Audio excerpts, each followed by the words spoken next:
দিক দিয়ে কি যাবো বলবো কোথা হবে এরপর কোথা হবে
এতে আমরা খুশি। আমরা বহুত দিন ধরে অন্ধকারে বাস করছি, জল কাদায় বাস করছি। উনি এসে আমাদের সদস্য এসে আমাদের দিকে দেখভাল করছে এবং লক্ষ্য দিয়েছে, যার ওনার উদ্যোগে আমাদের লাইট বসে গেছে, বসছে টুকটুক করে যেমন আসছে তেমন বসছে আর কি। একই সাথে দেখলাম যে বেশ কিছু পোস্টারে লাইট নেই, ওর কি বললেন? হ্যাঁ, উনি বললেন দিন 15 ভেতরে আমরা লাগিয়ে দেবো। এখানকার রাস্তাও তো কিছুটা হ্যাঁ, খারাপ। রাস্তা ওনাকে বলেছি, উনি বলেছে রাস্তা আমরা এবার করবো। শিবু দাস সে বলেছে যে আমরা রাস্তা করে দেবো। ওনার কাজে কতটা খুশি আপনারা? ওনার কাছে আমরা বহুত খুশি, বহুত খুশি। কোন দিক দিয়ে কি যাবো বলবো কোথা হবে এরপর কোথা হবে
আমরা লাইট দীর্ঘ চেষ্টা করেছি, দীর্ঘ 12-13-15টা লাইট পেয়েছি। টুকটাক করে ঘামে একটা দুটো করে দিচ্ছি। আগামী দিনে যে রাস্তা মোটামুটি 2 মাসের মধ্যে যা রাস্তা আছে কমপ্লিট করার চেষ্টা করব। 2 মাসের মধ্যে চেষ্টা করব।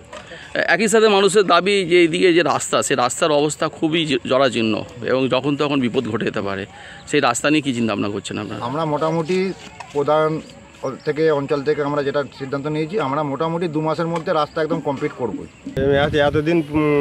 এতদিন পরে লাইটটা পেয়ে আমাদের হাতে ভালো হলো, ভালো হয়েছে। নয়তো এতদিন আমরা অন্ধকারের ভেতরে মানে অন্ধকার দিয়ে যাচ্ছিলাম আসছিলাম।